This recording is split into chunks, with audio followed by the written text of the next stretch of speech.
తెలంగాణలో కాంగ్రెస్ పార్టీ అధికారంలోకి వచ్చి 6 మాసాలైన తర్వాత కూడా పాలనని గాలికి వదిలేసి కాంగ్రెస్ పార్టీ నాయకులు ముఖ్యమంత్రి గారు హైదరాబాద్ టు ఢిల్లీ గాలిలో చక్కర్లు కొడుతున్నారు. పరిపాలనని గాలికి వదిలేశారు, వారు మాత్రం గాలిలో తిరుగుతున్నారు. ప్రజల యొక్క బాధలు పట్టించుకునేటువంటి నాదుడు కరువైపోయాడు. ప్రత్యేకించి ఈ రాష్ట్రంలో ఉన్నటువంటి రైతుల పరిస్థితి అత్యంత దయనీయంగా ఉంది. ఓ పక్క వర్షాలు లేక విత్తినటువంటి విత్తనాలు మొలకెత్తక పవర్ స్ప్రేయర్లతోని వాటర్ ట్యాంకర్లతో నీళ్లు కొట్టుకునే పరిస్థితి. ఇంకో పక్క వారికి ఉన్నటువంటి భూమి యాజమాన్యపు హక్కుల మీద కలెక్టరేట్ల చుట్టూ ఎంఆర్ఓల ఆఫీసుల చుట్టూ తిరుగుతూ కాళ్ళు అరిగిన దాకా తిరిగినా కానీ పట్టించుకునేటువంటి నాదుడు లేడు. అనేక ప్రాంతాల్లో రైతులు ఆత్మహత్యలు చేసుకుంటున్నారు, ఆత్మహత్యకు ప్రయత్నాలు చేస్తున్నారు. కొంతమంది సెల్ టవర్లు ఎక్కుతున్నారు, కొంతమంది మందు బుడ్లతో ధర్నాలు చేస్తున్నారు, కొంతమంది పురుగు మందు దాగి చనిపోతున్నారు.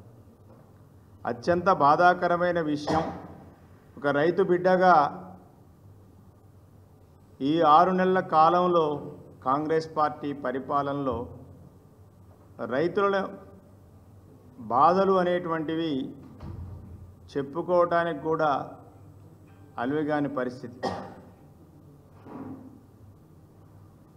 ఎక్కడ చూడండి ఏదో ఒక రోజు ఏదో ఒక పేపర్లో ఏదో ఒక ఛానల్లో రైతు ఇక్కడ ధర్నా చేశాడు, ఇక్కడ ఆత్మహత్యకు ప్రయత్నం చేశాడు, ఇక్కడ ఎంఆర్ఓని గెరావ్ చేశాడు, లేకపోతే కలెక్టరేట్ ముందు నిరసన చేస్తాడు అనేటువంటి వార్తలు రోజు రోజుకి పెరిగిపోతా ఉన్నాయి. మృగశిర కార్తె పోయింది, ఆరుద్ర కార్తె వచ్చిన, ఆరుద్ర కార్తె కూడా పోయి వర్షాలు లేక ఇప్పుడు రైతులు ఇబ్బంది పడతారు. గతంలో కేసీఆర్ గారు ముఖ్యమంత్రిగా ఉన్నప్పుడు జూన్ మాసంలో రైతులకు పెట్టుబడిగా రైతు బంధు అందించేవాడు. కానీ కాంగ్రెస్ పార్టీ ఎన్నికల ముందు మేము అధికారంలో రాగానే రైతు భరోసా పేరుతోని 15,000 రూపాయలు ఇస్తామని చెప్పారు. కానీ ఈరోజు రైతులను మోసం చేసి కేసీఆర్ గారి ప్రభుత్వం, కేసీఆర్ గారి నాయకత్వం ఇచ్చినటువంటి ఆ రైతు బంధు 10,000 రూపాయలు కూడా ఎగనాం పెట్టే పరిస్థితి కాంగ్రెస్ ప్రభుత్వం ఈరోజు దిగజారింది. ఇవాళ జూన్ అయిపోయి జూలై వచ్చింది, కానీ రైతు బంధు రైతు ఖాతాల్లో పడలే. దానికి ఒక కమిటీ వేశారు. ఉప ముఖ్యమంత్రి గారి ఆధ్వర్యంలో రైతు భరోసా మీద మేము పరిశీలన చేసి విధి విధానాలు రూపొందించాం. అంటే దీన్ని బట్టి కాంగ్రెస్ పార్టీకి, కాంగ్రెస్ ప్రభుత్వానికి రైతుల పట్ల ఉన్నటువంటి చిత్తశుద్ధి ఏందనేది అర్థమవుతుంది. ఇవి ఒక పక్క ఉంటే మరో పక్క రైతులు, ప్రత్యేకించి మా ఖమ్మం జిల్లాలో చింతకాని మండలం ప్రొద్దుటూరు గ్రామంలో రైతు బోజడ్ల వీరభద్రయ్య గారి కుమారుడు బోజడ్ల ప్రభాకర్ గారు, వారు ఆత్మహత్య చేసుకోవడం జరిగింది.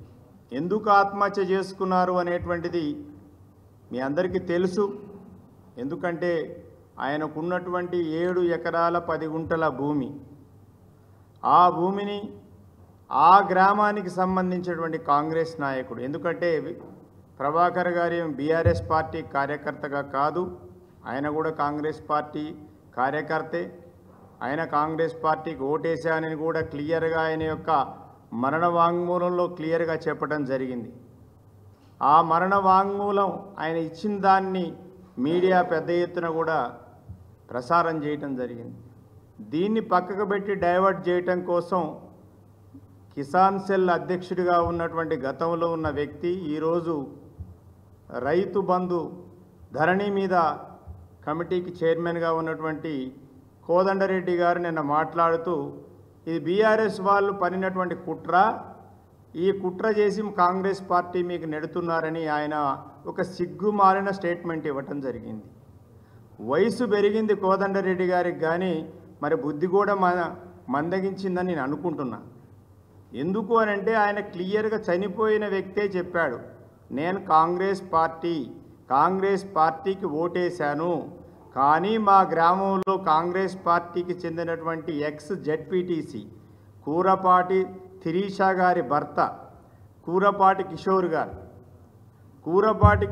గారు నా యొక్క ఆత్మహత్య కారణం అని ఆయన క్లియర్గా చెప్పడం జరిగింది. కూరపాటి కిషోర్ గారు వీరు బట్టి విక్రమార్క గారి శిష్యులు, బట్టి విక్రమార్క గారికి అనుచరుడు. వారి భార్య శిరీష గారు ఎక్స్ జెడ్పీటీసీ చింతకాని. వారు కొత్త ప్రభుత్వం రాగానే వారే వచ్చి రేవంత్ రెడ్డి గారితో ఫోటో దిగారు.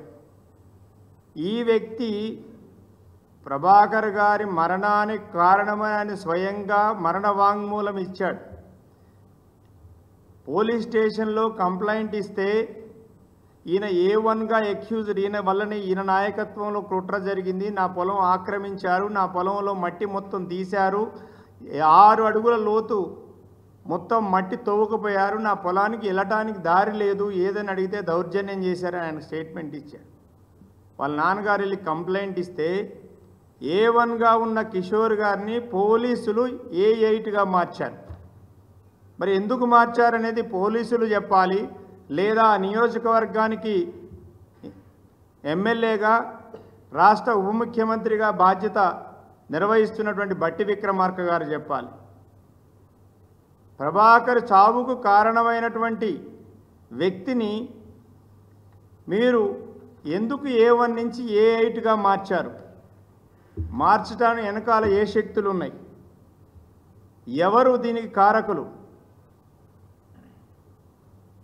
ఒక పక్కనేమో ముఖ్యమంత్రి గారు ఉన్నత స్థాయి విచారణకు ఆదేశిస్తాడు, ఈ చావుకు కారణం మీద ఇమ్మీడియట్గా యాక్షన్ తీసుకోవాలని చెప్పేసి.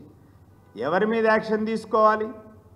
చావుకు కారణమైనటువంటి నీ పార్టీ నాయకుడిగా ఉన్నటువంటి నీ ఎక్స్ జెడ్పీటీసీ భర్తగా ఉన్నటువంటి కిషోర్ మీద తీసుకోవాలా, ఎవరి మీద తీసుకోవాలని మీకు తెలియదా? పోలీసులు ఇది పక్కకు పెట్టి సైడ్ ట్రాక్ చేయడం కోసం బీఆర్ఎస్ పార్టీ నాయకుల్ని, బీఆర్ఎస్ పార్టీ మండల అధ్యక్షులుగా ఉన్నటువంటి పెంట్యాల పుల్లయ్య గారిని పోలీస్ స్టేషన్ చుట్టూ తిప్పుతున్నారు. పుల్లయ్య గారికి ఈ కేసుకు సంబంధం లేదు. ఆయన గతంలో తెలుగుదేశంలో ఉండి ఇప్పుడు బీఆర్ఎస్ పార్టీ మండల పార్టీ అధ్యక్షులు. పోలీసులు కావాలని ఈరోజు ఆ యొక్క కేసుని పక్కదారి పట్టించడం కోసం ప్రయత్నాలు చేస్తున్నారు.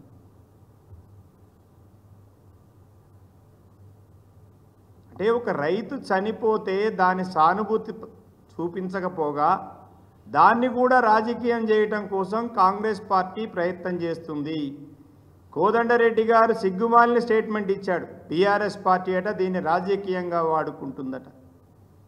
మేము రాజకీయంగా వాడుకోవాల్సిన అవసరం, నిజంగా మీకు ఆ రైతు పట్ల ప్రేమ ఉంటే, ఆ చనిపోయినందుకు జాలి ఉంటే ఇమీడియట్గా మొన్న మాజీ మంత్రి గారు, మా పార్టీ రాష్ట్ర నాయకులు హరీష్ రావు గారు డిమాండ్ చేశారు, 25 లక్షల రూపాయలు ఎక్స్గ్రేషియా ప్రకటించండి, ఆ కుటుంబంలో ఒకరికి ఉద్యోగం ఇవ్వమనండి. నీకు నిజంగా మీకు రైతుల పట్ల చిత్తశుద్ధి ఉంటే, ప్రేమ ఉంటే, అభిమానం ఉంటే మీరు ఇమీడియట్గా 25 లక్షల ఆ కుటుంబానికి ఎక్స్గ్రేషియా ప్రకటించండి. ఆ కుటుంబంలో ఉన్న 2 పిల్లలు ఒకరికి ఉద్యోగం ఇవ్వండి.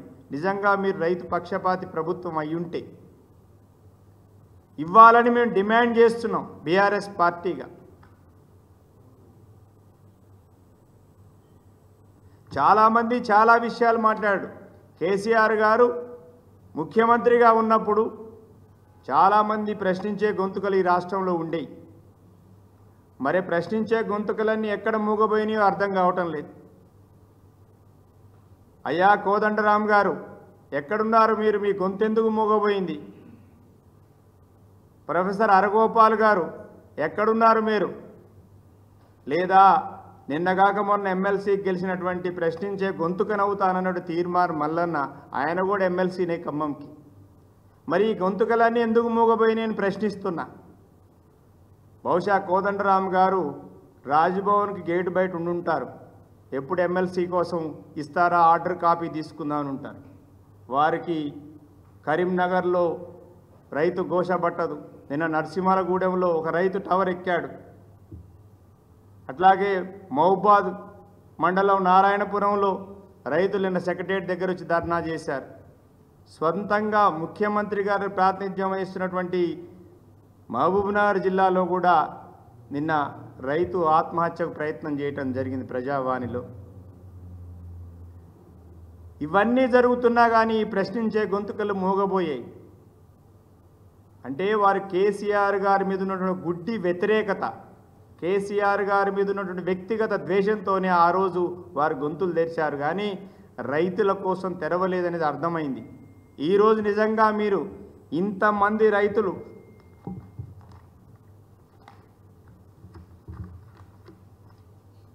ఇక జనగామలో జ్యోతి అనేటి ఆవిడ ఆత్మహత్యకు ప్రయత్నం చేసింది. శంషాబాదులో, అలాగే పురుగు మందు డబ్బాతో నరసింహలపేటలో ఆజ్యా తండకు చెందిన బూక్యా బాలు, నర్సాపూర్ కోటగిరి పెద్దరంగయ్య, ఈయన కూడా అప్పుల బాధతో ఆత్మహత్య. అట్లాగే గద్వాలకు చెందినటువంటి ఈయన రైతు ప్రజావాణి ముందు పురుగు మందు దాకా ఆత్మహత్యకు ప్రయత్నం చేసిండు. దాని మీద పోలీసు వాళ్ళు నెట్టుకొని పోతున్నారు. పరశురాముడు అనే రైతు, ఇక్కడ ఉన్నది ఆల్రెడీ వీడియో మీకు చూపిస్తాం.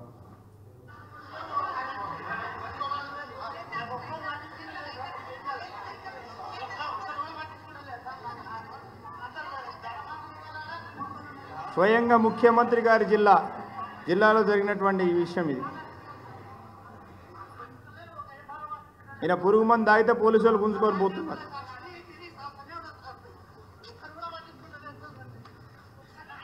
ఇది స్వయంగా ముఖ్యమంత్రి గారి జిల్లాలో జరిగేది.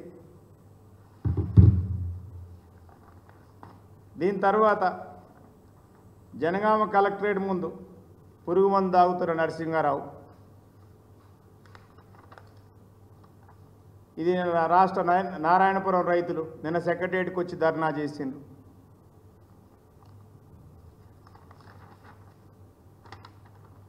ఈ కరీంనగర్ డిస్టిక్లో వాళ్ళు కలెక్టరేట్ ముందు వృద్ధ దంపతులు వాళ్ళు వచ్చి ధర్నా చేస్తున్నారు.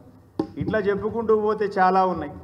ఈ ప్రభుత్వం పూర్తిగా రైతు వ్యతిరేక ప్రభుత్వంగా మారింది. రైతులను పట్టించుకునే పరిస్థితి లేదు. రైతులను గాలికి వదిలేసి అన్ని రంగాలను గాలికి వదిలేసింది. నిరుద్యోగులను గాలికి వదిలేసింది. నిరుద్యోగుల సమస్య మీద మాట్లాడితే అరెస్టులు చేస్తారు. నిన్ననే కరీంనగర్ జెడ్పీటీసీలో ప్రశ్నించినందుకు ఎమ్మెల్యే పాడి కౌశిక్ రెడ్డి గారి మీద కొత్త చట్టాలు పెట్టి కేసులు పెట్టిండ్రు. అంతకుముందు నిరుద్యోగుల దగ్గరికి మాట్లాడటానికి పోతే పల్లారాజేశ్వరెడ్డి గారిని అరెస్ట్ చేసి చాంద్రాయణ గుట్టలో పెట్టిండ్రు.